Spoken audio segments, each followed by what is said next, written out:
Hello traders, welcome to Candlestick Insights YouTube channel and today we are discussing about the very important concept of price action जिसे कहते हैं power 3। ये है beginner guide series की video number 6। अगर आपने बाकी की वीडियोस नहीं देखी होगी तो उन वीडियोस को देखिए ताकि आपको ये वीडियो काफी अच्छे से समझ में आए। वीडियो शुरू करने से पहले मैं आपको बता दूं, पावर 3 कॉन्सेप्ट को इंट्रोड्यूस किया है ICT ने, जिनका पूरा नाम है इनर सर्कल ट्रेडर।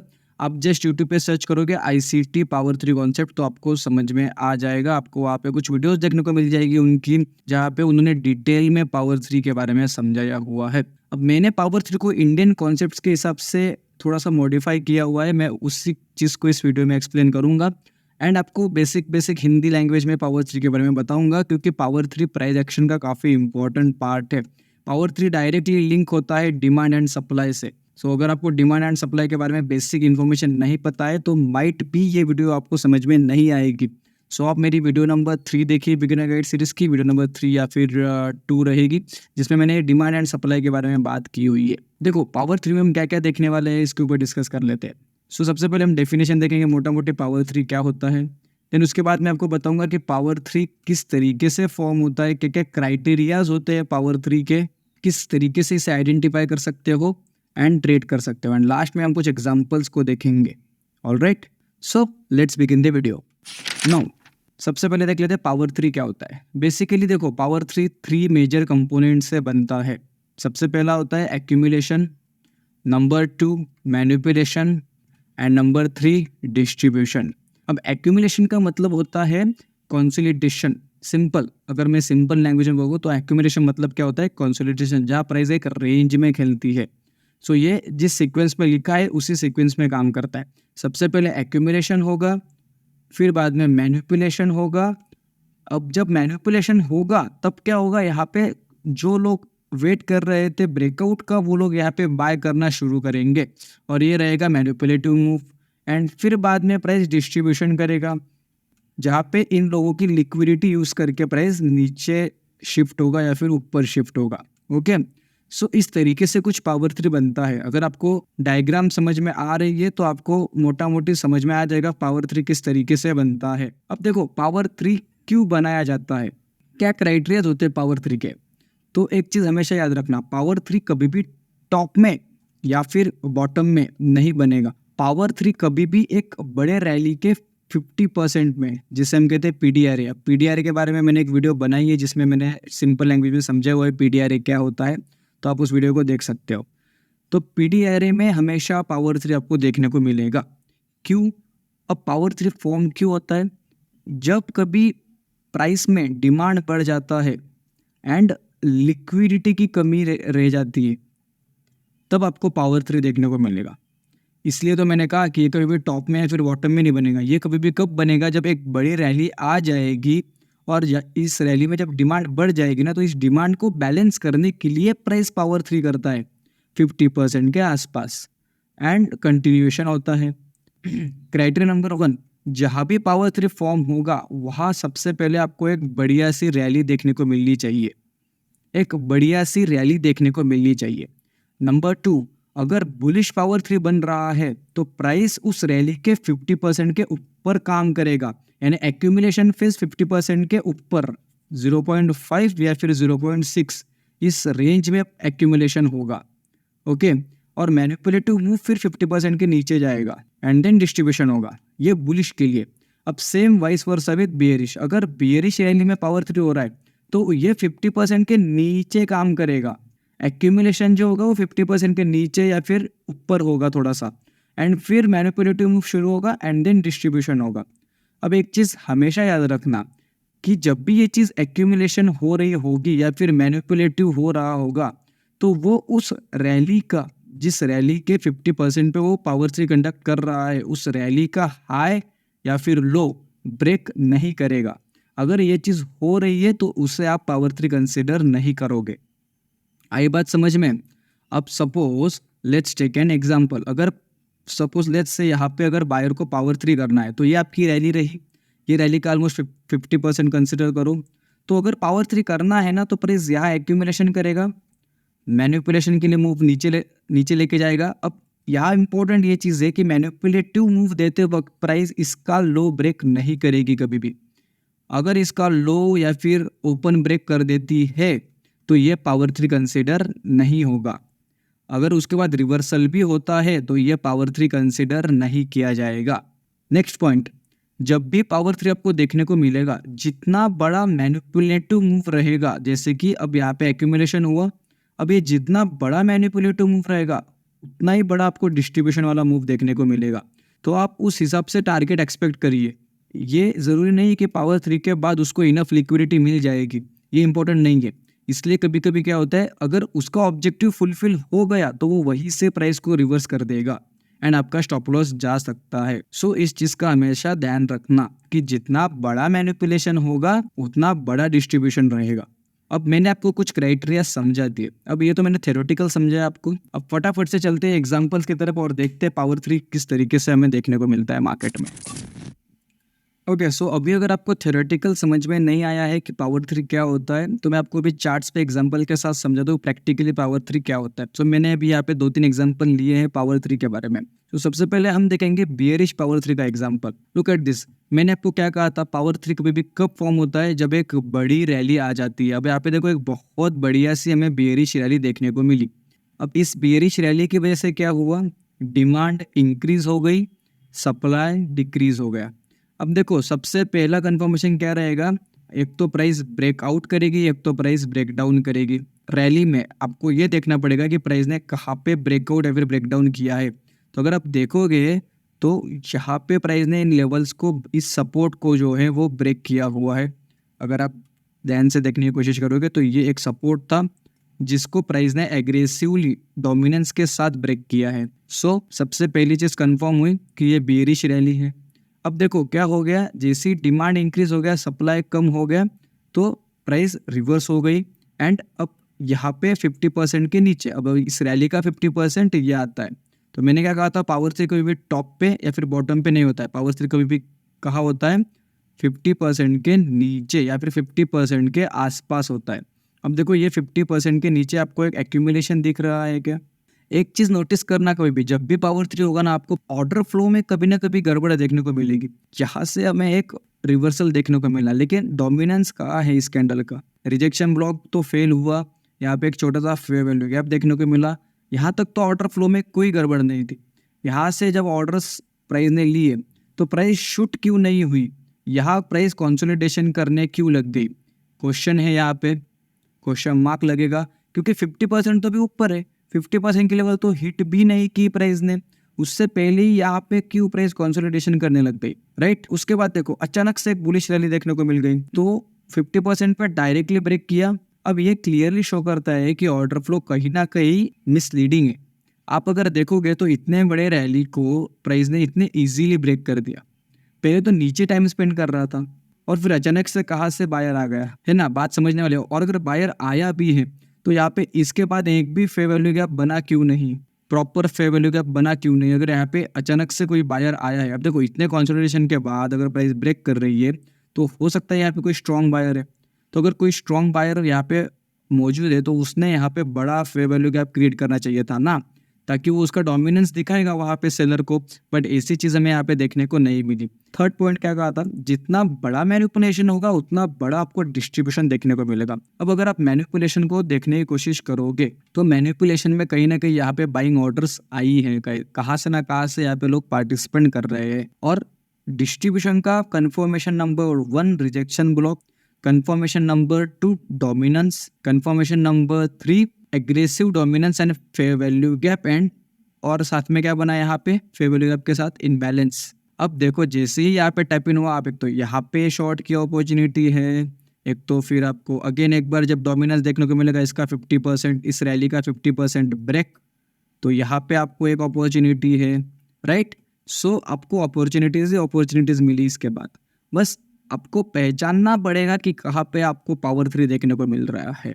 अब एक चीज़ क्लियर थी, अगर यहाँ पे कोई बायर आया है, इस अगर कंसोलिडेशन फेज में अगर कोई बायर आया है तो वो यहाँ रुकेगा नहीं, ऑलराइट। वो इतने स्लो बाइंग तो नहीं करेगा, क्योंकि ये तो सेलर का एरिया है, तो वहाँ इतने स्लोली थोड़ी वो बाइंग करेगा, वो एग्रेसिवली डोमिनेंस दिखाएगा अपना।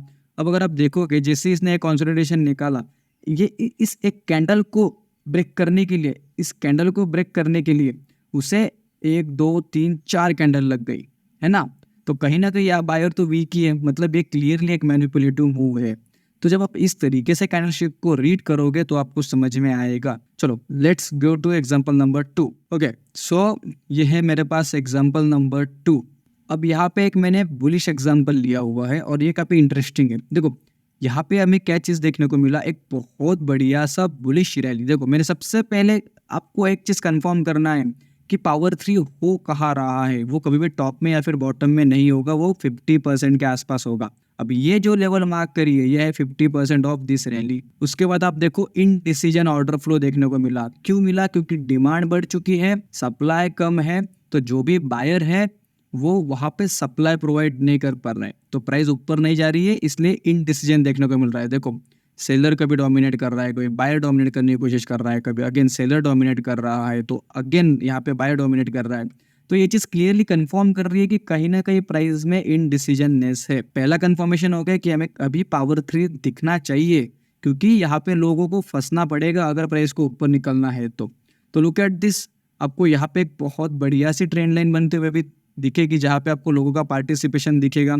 अब ये देखो, ये रहा आपका एक्यूमुलेशन जो कि 50% के लेवल के आसपास हो रहा है। अब एक्यूमुलेशन के बाद ये रहा आपका मैनिपुलेशन। अब आप अगर एक चीज़ देखोगे ना, तो ये मैनिपुलेशन बस सिंगल कैंडल का मैनिपुलेशन है, लेकिन अगर आप इसे अलग तरीके से देखने की कोशिश करोगे तो ये जो ट्रेंड लाइन आ रही है ना, इस ट्रेंड लाइन की वजह से मैनिपुलेशन काफ़ी ज़्यादा इंपॉर्टेंट हो जाता है। यहाँ पे एक जो चैनल का फॉर्मेशन हुआ, इस चैनल की वजह से ये मैनिपुलेशन काफ़ी स्ट्रांग है, इसलिए आपको ये डिस्ट्रीब्यूशन काफ़ी बढ़िया देखने को मिलेगा। लेकिन एग्रेसिव डिस्ट्रीब्यूशन क्यों नहीं है? क्योंकि यहाँ पे एग्रेसिव मैनिपुलेशन भी नहीं हुआ, ये भी पॉइंट आपको याद रखना है। एग्रेसिव मैनिपुलेशन नहीं हुआ, इसलिए आपको यहाँ पे एग्रेसिव डिस्ट्रीब्यूशन नहीं देखने को मिलेगा।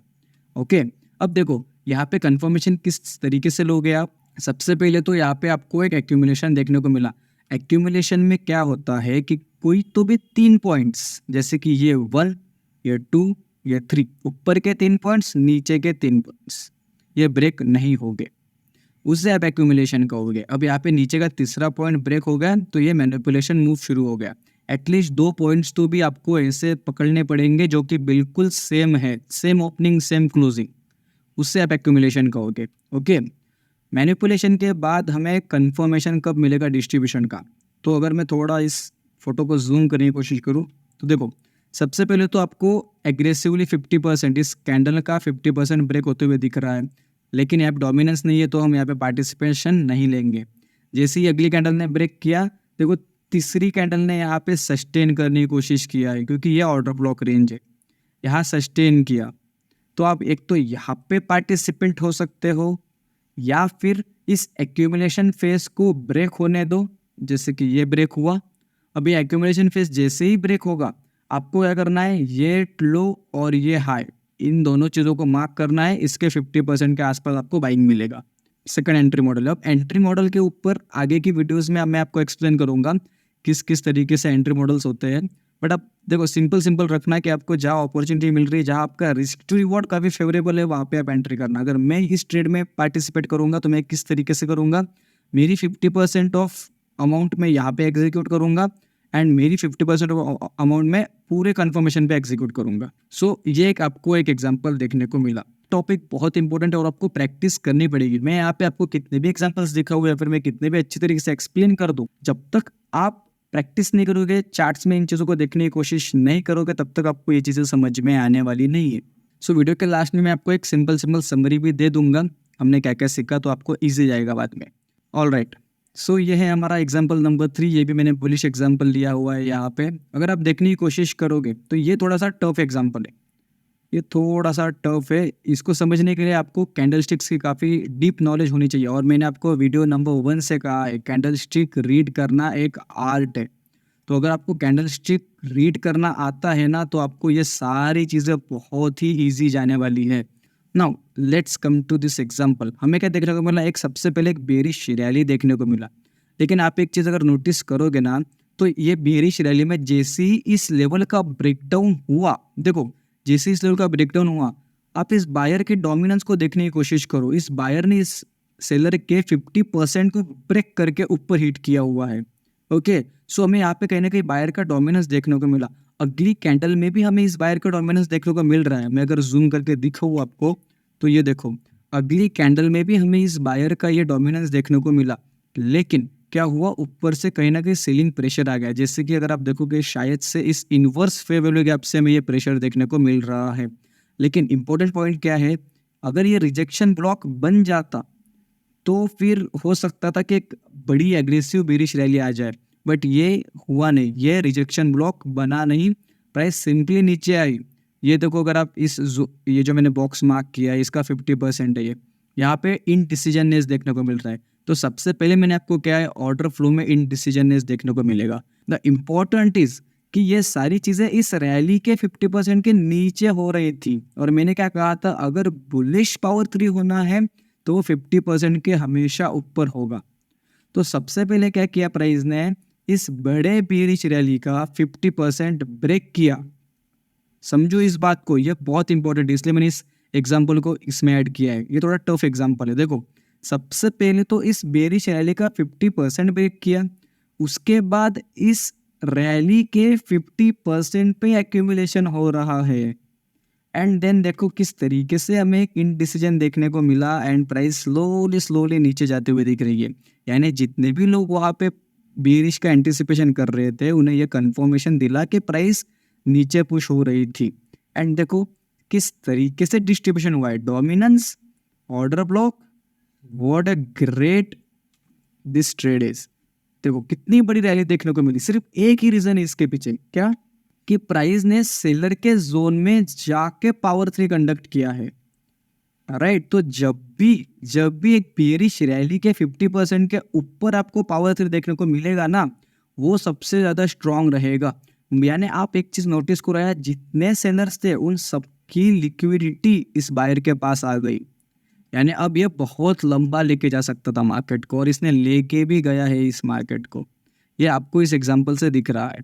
तो थोड़े थोड़े पावर थ्री के एग्जांपल्स काफ़ी टफ भी है, तो आपको समझना बहुत इंपॉर्टेंट है। अब देखो, अगर आप यहाँ पे भी इस चीज़ की एंट्री बनाते हो तो आपको चलेगा ये स्टॉप लॉस के साथ, लेकिन हमारा क्राइटेरिया वहाँ फुलफिल नहीं हो रहा था। हमारा क्राइटेरिया क्या था कि पावर थ्री जब भी होगा वो 50% के ऊपर होगा अगर बुलिश है तो। और यहाँ पे तो बेरिश पावर थ्री का कोई सवाल ही पैदा नहीं होता, क्योंकि यहाँ पे क्लियरली इनडिसीजन हमें देखने को मिल रहा था। तो ऑर्डर फ्लो का इनडिसीजन बेरिश साइड में नहीं, बुलिश साइड में दिख रहा है। तो इसलिए हम यहाँ पे बुलिश का ही एंटिसिपेशन करेंगे। ऑलराइट, तो देखो मैंने आपको ये 3 एग्जांपल समझा दिए पावर 3 के। आई होप आपको थोड़ी थोड़ी अंडरस्टैंडिंग हुई होगी। देखो, एक ही दिन में आप सब चीज़ें सीख नहीं सकते, आपको चार्ट्स के साथ बातें करनी पड़ेगी, चार्ट्स के साथ बैठना पड़ेगा, 2-2 3-3 घंटे आपको चार्ट्स में सारी चीज़ें देखनी पड़ेगी। ओके, सो मैं आपको एक टास्क देता हूँ, एक काम करो, आज शाम को 2 घंटे कहीं से भी निकालो, चार्ट्स को एनालाइज करो और वहाँ पे बस पावर 3 देखने की कोशिश करो। अब मैं आपको एक समरी दे देता हूँ, आपको किस तरीके से देखना है। देखो, पावर 3 का क्राइटेरिया नंबर 1, एक रैली रहेगी, बुलिश हो या बेरिश हो मैटर नहीं करता। अगर बुलिश रैली है तो बुलिश पावर 3 बनेगा, बेरिश रैली है तो बेरिश पावर 3 बनेगा, एक्सेप्ट अगर कुछ ऐसे केसेस रहे तो। नंबर 2, उस रैली के 50% के ऊपर एक्यूमुलेशन, 50% के नीचे मैनिपुलेशन, एंड फिर डिस्ट्रीब्यूशन देखने को मिलेगा डोमिनेंस के साथ। डिस्ट्रीब्यूशन में 3 कन्फर्मेशन काफ़ी इंपॉर्टेंट है। सबसे पहले तो रिजेक्शन ब्लॉक होगा, तो रिजेक्शन ब्लॉक इंपॉर्टेंट है, डोमिनेंस इंपॉर्टेंट है, and number 3 order block important है। ये तीनों में से एक तो भी कन्फर्मेशन हुआ चाहिए ही चाहिए, और उसके साथ एक कन्फर्मेशन आप आगे ले सकते हो। अब देखो, पहले रैली आएगी, फिर उसके 50% पे एक्यूमुलेशन मैनिपुलेशन डिस्ट्रीब्यूशन होगा, फिर कन्फर्मेशन के लिए रिजेक्शन ब्लॉक, ऑर्डर ब्लॉक या फिर डोमिनेंस देखने को मिलेगा। अब कंडीशन एक ही रहेगी कि जब भी मैनिपुलेशन होगा, मैनिपुलेशन में उस रैली का हाई या फिर लो ब्रेक नहीं होना चाहिए, नहीं तो आप उससे पावर 3 कंसिडर नहीं कर सकते। और यहाँ पे भी यही चीज़ अगर आप देखोगे तो यहाँ इस रैली का लो ब्रेक हुआ है। ऑलराइट, तो इसे आप एक्यूमुलेशन मैनिपुलेशन नहीं कंसिडर कर सकते थे ऐसे भी। तो इस रैली का देखो आप 50% के नीचे जाने के बाद हाई लो ब्रेक नहीं हुआ है मैनिपुलेशन के वक्त। ओके, तो ये भी चीज़ आपको कंसिडर करना है। तो कंडीशन 1 क्या रहेगी, हाई या लो रैली का ब्रेक नहीं होगा। नंबर 2, जितना छोटा मैनिपुलेशन उतना छोटा डिस्ट्रीब्यूशन रहेगा, और जितना बड़ा मैनिपुलेशन उतना बड़ा डिस्ट्रीब्यूशन रहेगा। तो आपको टारगेट्स एंड स्टॉप लॉस उस हिसाब से लगाने पड़ेंगे। एंड एट लास्ट नंबर 3, आपको इन डिसीजन को पहचानना पड़ेगा कैंडल स्टिक्स में। जहाँ पे भी आपको इनडिसीजन देखने को मिलेगा वहाँ पे ही पावर 3 होता है। मतलब डिमांड जब बढ़ेगा और सप्लाई जब कम रहेगा या फिर लिक्विडिटी की कमी रहेगी, तब बायर या फिर सेलर पावर 3 को यूज़ करते हैं। तो ये चीज़ आपको पता होनी चाहिए। ऑलराइट, सो आई होप आपको ये वीडियो समझ में आया होगा पावर 3 के बारे में। मैंने तो मेरी पूरी कोशिश की है, लेकिन अगर आपकी कोई भी डाउट्स होंगे पावर 3 को लेके या फिर किसी भी आईसीटी या फिर एसएमसी कॉन्सेप्ट को लेके या फिर प्राइस एक्शन के कॉन्सेप्ट को लेके, तो आप मुझे कमेंट डाउन कर सकते हो। अगर आप चाहते हो मेरे से पर्सनल बात करना आपके ट्रेडिंग के बारे में या फिर मनी मैनेजमेंट, रिस्क मैनेजमेंट के बारे में, तो आप मुझे इंस्टाग्राम पे डीएम कर सकते हो। एंड अगर आपके कोई रिकमेंडेशन से वीडियोस को लेके, तो आप वो भी मुझे कमेंट डाउन कर सकते हो, मैं उसके ऊपर वीडियोस बनाऊंगा। अब नेक्स्ट वीडियो जो आने वाली है वो आने वाली है ब्रेकआउट एंड ब्रेकडाउन ट्रैप्स के बारे में। तो स्टे ट्यून एंड अगर हो सके तो सब्सक्राइब कर लीजिए यार, काफ़ी मेहनत लगती है वीडियोस बनाने के लिए। सो चलिए मिलते हैं नेक्स्ट वीडियो में, तब तक के लिए goodbye, take care, thank you so much for watching and have a good trading days ahead.